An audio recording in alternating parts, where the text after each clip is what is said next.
Shalom, shalom, shalom, bien-aimés dans le Seigneur, je vous salue tous au nom de notre Seigneur et Sauveur Jésus-Christ. Nous voici encore une fois de plus devant la table du Seigneur pour que nous puissions apprendre sa parole. Béni soit son nom parce que nous sommes encore vivants cet après-midi, parce que beaucoup sont morts dans leur sommeil, beaucoup sont dans des soins palliatifs, beaucoup sont dans des hôpitaux en ce moment. Mais toi et moi, nous sommes vivants, nous sommes bien portants. C'est pourquoi nous sommes venus avec notre gratitude devant le Seigneur notre Dieu. Soyons bien-aimés dans le Seigneur, reconnaissants envers notre Dieu pour les souffles de vie qu'il nous donne tous les jours. Mais avant de continuer, nous allons recommander ce moment entre les mains du Seigneur. Alléluia. Prions. Seigneur notre Dieu, nous te sommes infiniment très reconnaissants pour ce moment favorable que tu viens de nous accorder encore une fois, moi et ton peuple, pour que nous puissions manger la nourriture spirituelle, que toute la gloire te revienne, que tout l'honneur te revienne. Ces moments entre tes saintes mains, prends le contrôle de tout, Seigneur, du début à la fin, au nom puissant de Jésus-Christ. Mais tout ce qui ne confesse pas ton nom, Seigneur, qu'il soit loin de nous au nom de Jésus-Christ. Sécurise-nous, Seigneur, protège-nous contre toutes les attaques de l'ennemi au nom puissant de Jésus. Seigneur, je recommande ce peuple entre tes saintes mains.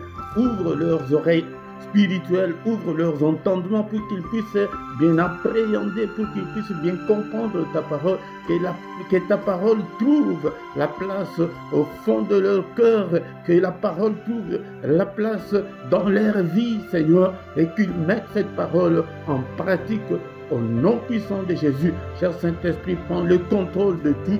Au nom puissant de Jésus, nous avons ainsi prié. Amen, amen, amen.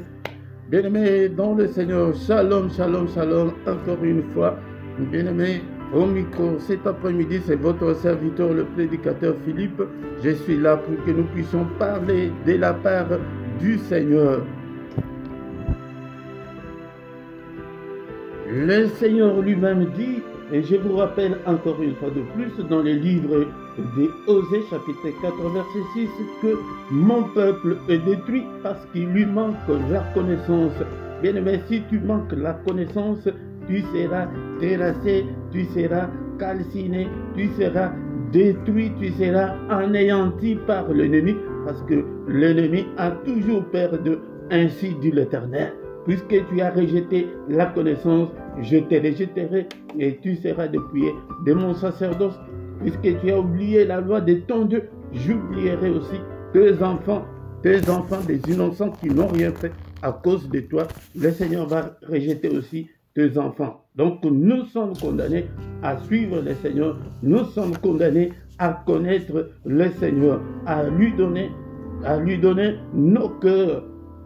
Donc tu ne peux pas rester dans l'ignorance. Tu dois faire un effort d'apprendre la parole de Dieu. C'est pourquoi je vous ai toujours dit, achète ta Bible pour apprendre, pour écrire des versets bibliques, achète ton cahier. Je vous ai mis les liens dans la description ou achète la Bible de ta propre manière. Il dit que si tu n'apprends pas, si tu n'as pas la connaissance, il dit que je te rejetterai. Bien maintenant le Seigneur, si le Seigneur te rejette, qui va te soutenir, qui va te protéger, tu seras dépouillé de sa présence. Sa présence ne sera plus dans ta vie. Tu pries, tu gênes, mais est-ce que tu as la connaissance? Tu vas à l'église tous les jours, mais la connaissance, est-ce que tu en as? Ce sont des principes spirituels où il faut connaître, bien-aimé, dans le Seigneur. Il dit que puisque tu as oublié la loi de ton Dieu, beaucoup de gens ne marchent pas selon la volonté de Dieu. Beaucoup de gens ne respectent pas Dieu et ne marchent pas dans la crainte de Dieu. Là, il te rejette non seulement toi, mais aussi tes enfants. Mais quand il rejette tes enfants, à combien plus forte raison tes cousins, tes cousines, tes neveux, tes nièces, tes oncles paternels et maternels, il va rejeter toute la famille à cause de toi. C'est pourquoi quand on accepte Jésus dans la vie, il faut toujours avancer. Mais avant de continuer, bien-aimé, dans le Seigneur, est-ce que tu t'es déjà abonné? Abonne-toi sur cette chaîne. Partagez avec les autres. Même comme on est là en direct, partage avec les autres. Invite des gens pour qu'ils puissent venir nous rejoindre. Parce qu'il y a beaucoup de faux prophètes qui sont sortis dans le monde, beaucoup de faux serviteurs de Dieu. Mais ils n'enseignent pas la sainte doctrine, ils n'enseignent pas la doctrine chrétienne. Ne laisse pas ton frère, ton cousin aller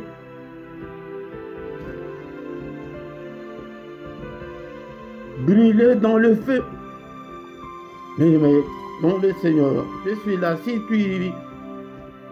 Si tu es venu pour la toute première fois, encore une fois, c'est votre serviteur, le prédicateur Philippe. Je suis là pour que nous puissions ensemble apprendre la parole de Dieu. La fois passée, la fois dernière, on avait déjà commencé à étudier. Notre grand thème, c'est la doctrine fondamentale, ou bien ça s'appelle encore la saine doctrine, ou bien la doctrine chrétienne. Beaucoup de gens ne connaissent pas, ils n'ont pas cette connaissance de la doctrine chrétienne. C'est pourquoi, si tu n'as pas la connaissance, on peut te mentir, on peut te désorienter, car notre grand objectif en Christ, c'est le salut de nos âmes. Mais si tu as tout ce qui est sur la terre et que ton âme va pourrir, va brûler en enfer, donc tu n'as rien fait. C'est pourquoi préparons-nous pour sauver nos âmes, préparons-nous à accepter Christ. La fois dernière, on avait déjà parlé sur que aucun autre nom ne nous a été donné pour être sauvé. Ce sont des enseignements que, surtout pour les débutants et pour ceux qui sont déjà en Christ depuis plusieurs années, tu n'as pas cette connaissance-là. C'est pourquoi tu dois connaître la doctrine fondamentale, la base, ce qui est le fondement de la foi chrétienne, pour que tu ne sois pas ébranlé par quoi que ce soit, pour que tu ne sois pas emporté par n'importe quel vent de doctrine. Il y a beaucoup de doctrines et de fausses doctrines qui ne sont pas des doctrines chrétiennes, mais des doctrines fondées par des gens eux-mêmes. Est-ce que tu es là, mon frère, ma soeur? Le verset qu'on avait lu la fois dernière, c'est Actes des Apôtres, chapitre 4, verset 12, qui dit qu'il n'y a de salut en aucun autre, car il y a sous les cieux aucun autre nom qui ait été donné parmi les hommes par lesquels nous devions être sauvés. Le salut n'est en aucun autre. Que personne ne vous séduise. Que personne ne vous séduise par des discours ou par des traditions humaines. Non. Ou bien on est chrétien, ou bien on suit nos traditions. Si tu as accepté la doctrine chrétienne, si tu as accepté Christ dans ta vie, c'est Christ que nous devons suivre. C'est lui qui est l'auteur de notre foi. Il n'y a aucun autre. Que personne ne vous séduise, qu'il est blanc, il n'est pas de chez nous. Il y a beaucoup de fausses doctrines et de faux raisonnements et de faux enseignements et de faux serviteurs de Dieu. Car il y a sous le ciel, sous ces ciels, aucun autre nom qui a été donné parmi les hommes, que tu sois noir, que tu sois blanc, car Dieu n'a pas de couleur, Dieu est esprit. Dieu est esprit, par lesquels nous devions être sauvés. Quand on dit que parmi les hommes, là où les hommes se trouvent, qu'ils soient en Afrique, en Europe, en Asie, en Europe, en Océanie, je ne sais pas où, là où il y a des hommes, c'est Jésus seul qui peut sauver. Même s'ils ont leur fausse religion là. Même s'ils ont leur fausse religion là. Cela veut dire qu'ils sont à côté. Ils n'ont pas le salut. Le salut est seulement en Christ. C'est ça la doctrine que tu dois connaître. Ce sont des versets que nous devons retenir. Aucun, même s'il fait des miracles extraordinaires, le Seigneur lui-même a dit que celui qui croit en moi fera des miracles. Il lui en fera même plus que ce que moi j'ai fait. Et c'est une vérité. Même si tu fais des miracles plus que le Seigneur, mais tu es toujours son disciple. Ou tu es son disciple, ou tu es en dehors de la doctrine chrétienne. Ne lis même pas la Bible. Fais ta Bible à toi. C'est pourquoi ce soir, je vais ajouter encore d'autres versets pour que nous puissions, pour que vous puissiez connaître cette doctrine et être enracinés et amenés. Focalisez que sur Christ. Focalise-toi que sur Christ. Nos églises, nos dirigeants, ils sont là pour nous aider à grandir. Mais ce n'est pas eux, ils ne peuvent pas remplacer le Seigneur. Ça non. Nos églises ne peuvent pas remplacer le Seigneur.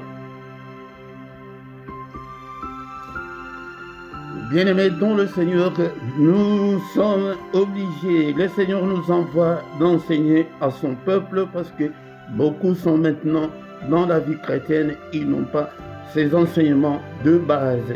C'est que nous devons encore retenir cet après-midi. Je vais continuer encore une fois à vous enseigner la sainte doctrine pour que vous ayez une base afin que vous ne soyez pas emportés par n'importe quel faux prophète. Dans cette doctrine, nous avons la Bible comme la parole de Dieu. Cette Bible n'a pas été écrite comme tous les autres livres. Les autres livres, je peux rester pendant quelques jours, pendant quelques mois, pendant quelques années et écrire mon livre et le publier. Mais la Bible n'a pas été écrite comme ça. La Bible a été écrite sur de longues périodes, de longs siècles. Et dans la Bible, il n'y a pas seulement un seul écrivain. Nous avons plusieurs écrivains. C'est ça la doctrine que vous devez connaître, bien-aimés dans le Seigneur, et surtout pour les débutants. Et dans cette Bible, la Bible est composée de l'Ancien Testament et le Nouveau Testament. Comme je vous l'ai toujours dit, qu'ils ont très mal traduit par testament parce que Dieu n'a jamais traité un testament avec qui que ce soit, mais il a toujours traité des alliances avec son peuple ou avec des individus. Donc, il devrait traduire l'ancienne alliance et la nouvelle alliance. Donc, cette Bible est composée de 66 livres. C'est l'enseignement que le Seigneur veut que ses enfants connaissent. Quand tu n'as pas cette connaissance, tu es détruit. Tu dois apprendre ça. Donc, nous avons 39 livres de l'Ancien Testament. De l'Ancien Testament que les protestants reconnaissent. Mais pour les catholiques, ils en ont 46, mais les autres là, ce sont des écritures qui ne sont pas inspirées par Dieu, que les protestants ont jugé que non, ce ne sont pas des livres que la Bible peut contenir. Et dans le Nouveau Testament, nous avons 27 livres. Là, que ce soit le catholique ou le protestant, ils s'accordent tous que nous avons 27 livres. C'est pourquoi, bien-aimé dans le Seigneur, tu dois avoir ta Bible. C'est pourquoi, quand tu es devant un enseignement, quand tu es devant une réflexion quelconque de la Bible, d'abord tu dois te situer. Est-ce que c'est l'Ancien Testament ou c'est le Nouveau Testament? Comme ils le disent, le Testament. Parce qu'il y a d'autres enseignements qui étaient que pour le peuple juif, et il y a d'autres enseignements qui étaient que pour l'Ancien Testament, mais que nous ne devons pas maintenant les suivre. Bien-aimés dans le Seigneur, mais dans tout ça, c'est Dieu qui est l'auteur principal de la Bible. C'est Dieu qui a inspiré les gens. Bien-aimés, la Bible nous dit ceci dans les livres de 2 Pierre, chapitre 1, verset 21. Donc, on commence d'abord par le verset 20. Sachant tout d'abord vous-même qu'aucune prophétie de l'Écriture ne peut être un objet d'interprétation particulière. Quand on parle de la prophétie de l'Écriture, cela veut dire on parle de l'Écriture elle-même, de la parole de Dieu, de tout ce qui est écrit dans la Bible. Cela ne doit pas être un objet d'interprétation particulière. Non. On ne peut pas interpréter les versets parce que tu sais que non, tu vis dans la fornication, tu commences à défendre le péché, tu déformes. Cela veut dire que la déformation de la parole de Dieu, on ne peut pas déformer la parole de Dieu. Si tu vis dans la fornication, accepte que c'est un péché. Si tu vis dans la débauche, accepte que c'est un péché. Mais ne trouve pas un moyen de défendre le péché. Aucune interprétation particulière n'est acceptée. Car ce n'est pas par une volonté d'homme qu'une prophétie a jamais été apportée. Mais c'est poussé par le Saint-Esprit que les hommes ont parlé de la part de Dieu. Comme je viens de vous le dire, la Bible là n'a pas été écrite par une même personne, pas pendant une période quelconque, mais c'était sur plusieurs siècles, sur plusieurs millénaires. Bien-aimés dans le Seigneur, c'est pourquoi cette parole de Dieu ne doit pas être l'objet d'une interprétation quelconque ou particulière ou partisane, non.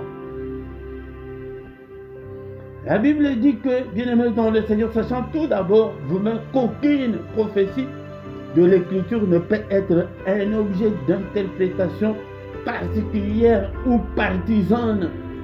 Nous ne sommes pas là pour défendre le péché. Nous ne sommes pas là pour défendre nos actes, mais laissons la parole de Dieu aller comme elle est. Car ce n'est pas par une volonté d'homme qu'une prophétie a été écrite. Quand on parle de la prophétie écrite, cela veut dire que de la parole de Dieu qui est écrite qu'on parle ici. C'est poussé par le Saint-Esprit que les hommes ont parlé de la parole de Dieu. Même maintenant, à part de faux, mais tous les vrais, c'est poussé par le Saint-Esprit qu'il enseigne, qu'il prêche, qu'il évangélise, qu'il prie pour les gens. Parce que ce n'est pas donné à tout le monde. C'est un don particulier de parler de la part du Seigneur. Tout le monde est enfant de Dieu. Maintenant, tout le monde a le Saint-Esprit. Mais parler de la part du Seigneur, comme on le fait, c'est un ministère. C'est poussé par le Saint-Esprit. Tu peux donner cette même leçon à un universitaire, mais comme il n'est pas poussé par le Saint-Esprit, il ne peut pas enseigner, il ne peut pas expliquer comme celui que le Seigneur a mandaté, que celui que le Seigneur a envoyé. C'est le Saint-Esprit qui rend ses serviteurs capables d'enseigner et que tu enseignes et les gens même t'écoutent. Alléluia. Donc l'auteur principal de la Bible, de cet enseignement que je viens vous parler, c'est Dieu lui-même, mais c'est Dieu là qui s'est manifesté en Christ. C'est ça la saine doctrine, c'est ça la doctrine fondamentale. Jean chapitre 1, verset 1, c'est un verset que je reviendrai avec parce que ce ministère est fondé sur Dieu, sur Jésus-Christ. Au commencement était la parole et la parole était avec Dieu et la parole était Dieu. C'est ça la saine doctrine que tu dois connaître. Au commencement, il n'y avait plus rien. Il n'y avait que la parole qui existait. Mais, comme c'est spirituel, c'est difficile à comprendre aussi. Que cette parole-là, qui était seule, mais cette parole-là était Dieu. Cette parole, écoute d'abord, cette parole était avec Dieu. Et ensuite, elle était Dieu. Ça nous dépasse notre entendement, ne les comprend pas d'une manière humaine. C'est là où beaucoup de gens échouent, c'est là où beaucoup de gens ne comprennent plus rien.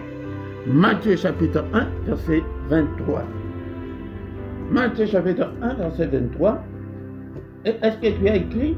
C'est un enseignement. C'est le Seigneur qui m'envoie. Et commencez à zéro parce qu'il dit que allez d'abord, faites de toutes les nations des disciples. Tu n'as jamais été disciple.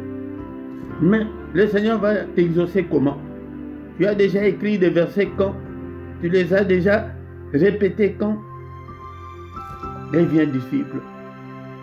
Il y a un confrère qui est au Congo, Roger Baka.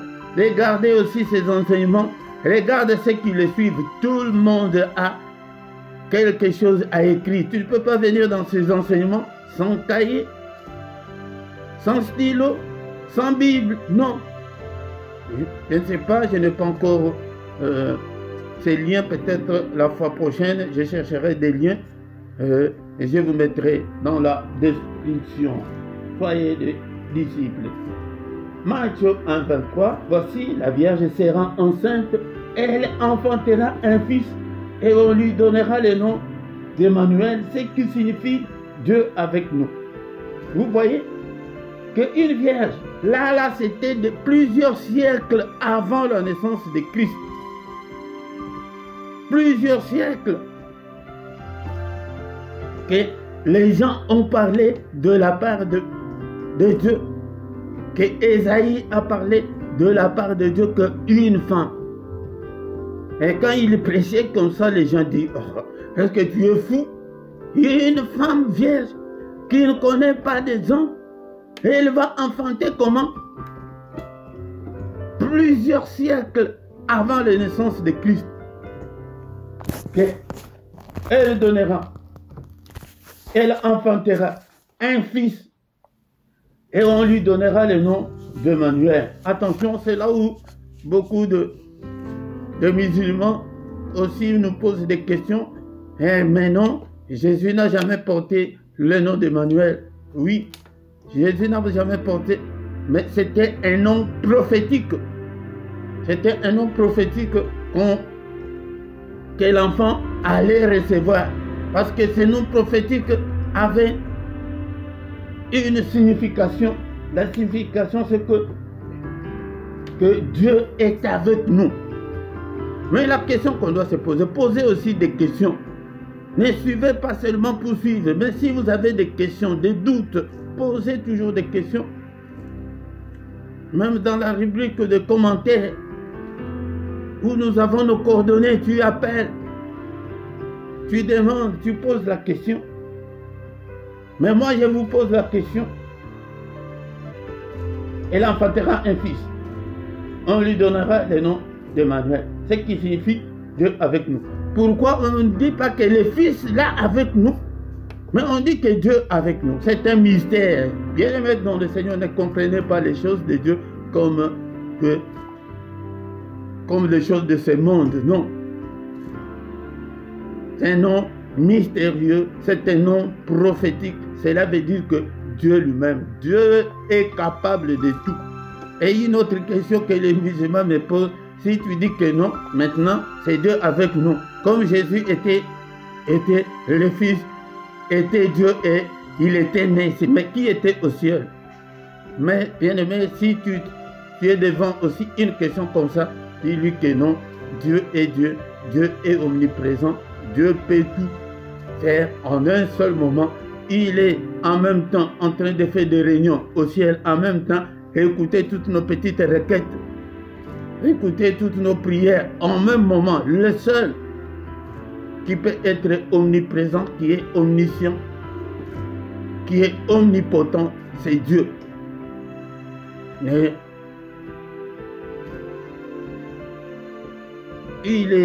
on ne peut pas le comprendre. C'est pourquoi dans la prière, j'ai dit toujours, il est Dieu à tel point qu'on n'en a même pas l'idée. On ne sait même pas calculer depuis quand il est Dieu. On ne sait pas. Il est esprit. Il n'est ni noir ni blanc. Attention, attention, Dieu est esprit.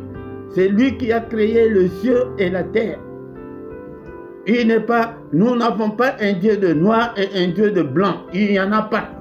Parce que Dieu lui-même n'est pas noir, Dieu lui-même n'est pas blanc. Il est esprit. Pourquoi? Parce qu'il a créé un seul ciel qui est pour le blanc et pour le noir. Il a créé une terre. Nous n'avons pas plusieurs terres, nous n'avons qu'une seule terre. Si nous avons des dieux, des multiples dieux, mais qui a créé le ciel, qui a créé la terre, où il y a plusieurs dieux, chaque dieu a créé une partie du ciel, et chaque dieu a créé une partie de terre. Non, ça n'existe pas. Ne vous mêlez pas dans des fausses doctrines ou dans des raisonnements terre à terre ou selon la tradition humaine. Nous continuons avec l'enseignement de ce soir que c'est Dieu lui-même qui est l'auteur de la Bible du début jusqu'à la fin, de Genèse à Apocalypse. Ésaïe chapitre 35 verset 4. Ésaïe 35 verset 4. Dites à ceux qui ont le cœur troublé, prenez courage, ne craignez point, voici votre Dieu. La vengeance viendra, la rétribution de Dieu. Il viendra lui-même et vous sauvera. À toi qui as le cœur troublé, qui a des problèmes difficiles, je te dis ce soir, comme nous le dit les Saintes Écritures, que prends courage, ne crains pas. Ton Dieu, il viendra te venger. Il vient avec ta rétribution.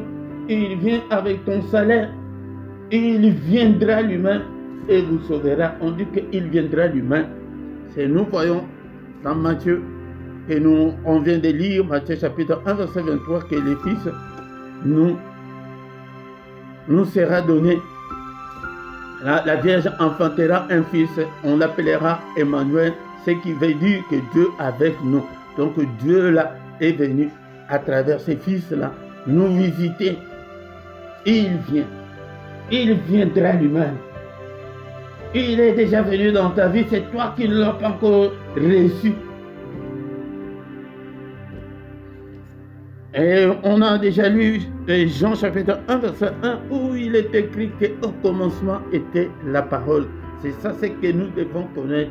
Donc il n'y a pas, c'est difficile à comprendre, mais c'est comme ça. Au commencement était la parole était avec Dieu et la parole était Dieu.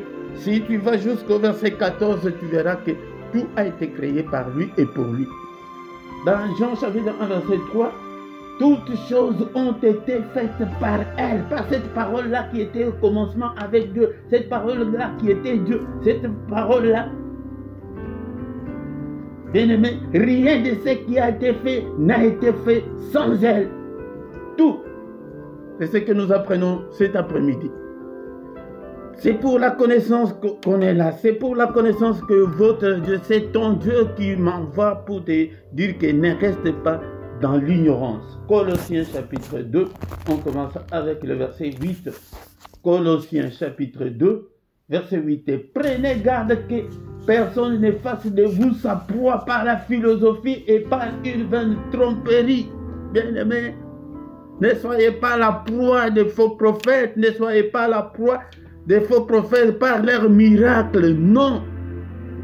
Focalise-toi sur Dieu, focalise-toi sur Jésus. C'est pourquoi il dit lui-même que mon peuple est détruit faute de connaissances. Prenez garde que personne ne fasse de vous sa proie par la philosophie, par les discours, par l'éloquence, par le miracle, non. Par de vaines tromperies, il ne s'appuie que par la tradition humaine, par la tradition des hommes, par le rudiment du monde et non sur Christ. Comme ça baissait un peu au Congo, il y avait les faux serviteurs faisaient des miracles. Ils sortaient dans les ventres des gens à des crapauds. Bien-aimés, ne soyez pas impressionnés. Un lézard, un crapaud naturel ne peut pas rester dans un corps humain Ce n'est pas possible. Mais comme ils faisaient de faux miracles comme ça, ils ont entraîné derrière eux beaucoup de gens. Mais dans nos prières, ces scénarios-là ont cessé. Ne soyez pas emportés. Mais soyez focalisés que sur Christ. Car en Christ, en lui habite corporellement toute la plénitude de la divinité. En Christ, toute la plénitude, sans exception. Dieu a habité pleinement en Christ. Il est appelé fils parce qu'il est né d'une femme. Mais c'est le moyen que Dieu lui-même avait trouvé bon pour venir te sauver, pour venir me sauver. C'est pourquoi, encore une fois, prenez garde que personne ne fasse de vous sa proie. Sinon tu vas pourrir en enfer, bien-aimé. Sinon tu vas brûler en enfer. Que le Seigneur ouvre tes oreilles spirituelles ce soir pour que tu puisses comprendre qu'il n'y a que Christ qui peut nous sauver. Aucun autre nom ne nous a été donné sur cette terre. Parmi les hommes, là où il y a des hommes, il n'y en a pas deux, ce nom-là. Il n'y en a pas deux. Que personne ne vous séduise en aucune manière. Il n'y a pas de nom. Il n'y a que le nom de Jésus. Ou c'est Jésus, ou c'est rien. Ou c'est Jésus, ou c'est l'enfer. C'est à toi de choisir. Vous avez tout pleinement en lui. Je suis en Colossiens, maintenant, verset 10. Vous avez tout pleinement en lui, qui est le chef de toute la domination et de toute autorité. Maintenant, le chef, c'est Jésus. Nous, les dirigeants, sont là que pour vous conduire, pour vous montrer ces chefs. Non, il y a un chef. Moi, je ne peux pas venir prendre la place de Christ, non. Non. Non, bien-aimé dans le Seigneur, le chef, notre patron, c'est Jésus. Le seul, son entreprise qui est son église, c'est Jésus le patron, pas quelqu'un d'autre. Nous allons terminer cet enseignement de base cet après-midi avec toujours dans Colossiens, là où on en est, Colossiens chapitre 1. Maintenant, on va lire dans le chapitre 1. Chapitre 1. Maintenant, un peu, beaucoup de versets, mais je pense que nous allons les continuer, recommencer à partir de ces versets pour continuer avec la saine doctrine. Ce sont des enseignements qui se donnent plus dans nos églises. Ce sont des enseignements que beaucoup d'enfants de Dieu, maintenant quand on te présente Branham, tu vas accepter. Ici, il n'y a pas quelqu'un d'autre, aucun autre nom. Si on te présente, je ne sais pas, Kakou Philippe, tu vas accepter. Écoutez la sainte doctrine, bien-aimé dans le Seigneur. Quand tu es bien enraciné, le Seigneur ne peut pas te rejeter, mais quand tu refuses la loi, quand tu refuses la connaissance, le Seigneur dit qu'il va te rejeter. Mais vous vous focalisez que sur des prières, des dîmes, des offrandes, mais la connaissance, vous mettez la connaissance à côté. Là, bien-aimé dans le Seigneur, c'est spirituel, hein? C'est spirituel, comme je l'ai dit le plus souvent. L'automatisme spirituel ne va pas déclencher. C'est comme tu as ton téléphone, tu n'as pas le Wi-Fi, tu n'as pas la connexion, tu ne peux pas téléphoner à quelqu'un quand tu n'as pas le réseau. Tu ne peux pas, tu as le téléphone. Mais le Seigneur dit que non, tu as le téléphone, tu as bien fait, tu as accepté Jésus, tu es chrétien maintenant. Est-ce que tu as la connexion? Colossiens chapitre 1, verset, on commence par le verset 16.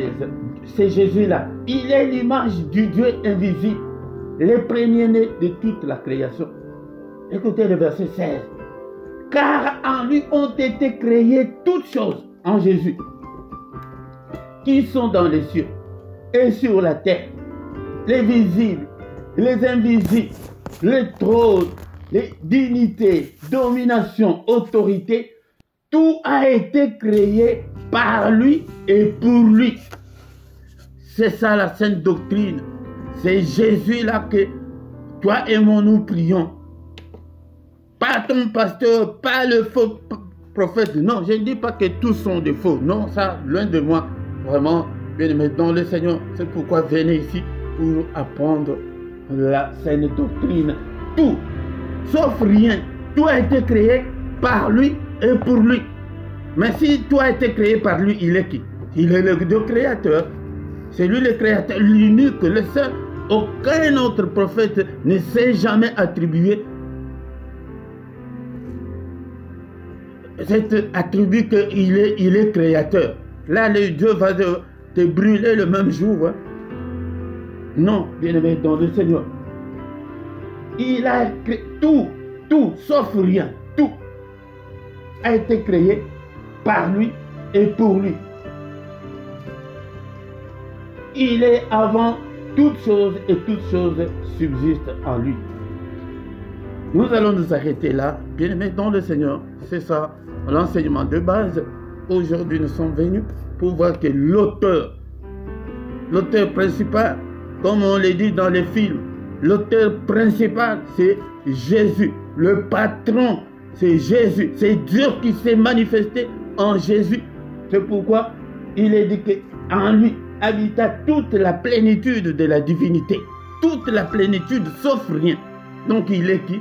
Il est Dieu. Aucun prophète n'a jamais eu cet attribut. Aucun. Et personne ne l'aura. Branham qui s'est dit qu'il est Dieu. Vous savez comment il est mort? Vous savez comment il est mort? Il y en a beaucoup. Hein? Peut-être un jour je ferai une émission sur tous ces faux-là et leur fin. Il a été écrasé, Branham a été écrasé par une voiture parce qu'il s'est dit Dieu. Ses frères pentecôtistes sont venus lui dire que répands-toi. Il a refusé de se repentir. Ils ont fait une prière que maintenant on va le livrer à Satan. C'est comme ça qu'il a eu l'accident de voiture et il est mort. Bien-aimé, retiens cet après-midi que nous devons apprendre la sainte doctrine. Si tu ne veux pas apprendre, ce n'est pas moi. Dieu dit qu'il va te rejeter. Peut-être il t'a déjà rejeté depuis très longtemps. Mais à travers tous ces enseignements, à travers ce ministère, reviens au Seigneur. Reviens au Seigneur. Marche en te focalisant que sur Jésus. C'est Jésus ou rien. Tu vas dans une église, on commence à te parler de n'importe quoi. Tu quittes. Tu quittes. Moi, je suis là, je suis prédicateur. Nous sommes, c'est comme dans le monde, il y a des journalistes, mais il y a des journalistes d'investigation. Avant de dire quelque chose à un journaliste d'investigation, il va à la source. Il va vérifier d'abord. Je ne peux pas venir ici vous dire de n'importe quoi pour que vous soyez avec moi. Non. Non. Si vous voyez aussi quelque chose qui ne va pas, même dans mes prêches, posez toujours la question. Peut-être une erreur humaine, mais une erreur doctrinale, ça, je ne veux pas le faire. Ça, non. Non. Que le Seigneur te bénisse, mon frère, toi qui as accepté de venir devant la présence de celui qui a fait les cieux et la terre. Que toute la gloire nous révèle. Merci au Père, encore une fois, ce peuple entre tes saintes mains. Même ceux qui suivent cet enseignement cet après-midi, même ceux qui vont suivre après, même des années après, que ta main, Seigneur, soit avec eux. Seigneur, ouvre leurs yeux spirituels, ouvre leur entendement, ouvre leurs oreilles spirituelles, pour qu'ils puissent comprendre la sainte doctrine, la doctrine chrétienne, la doctrine fondamentale, la doctrine de Jésus-Christ. Alléluia, qui est le seul Dieu. Tout a été créé par lui et pour lui. Je n'invente rien.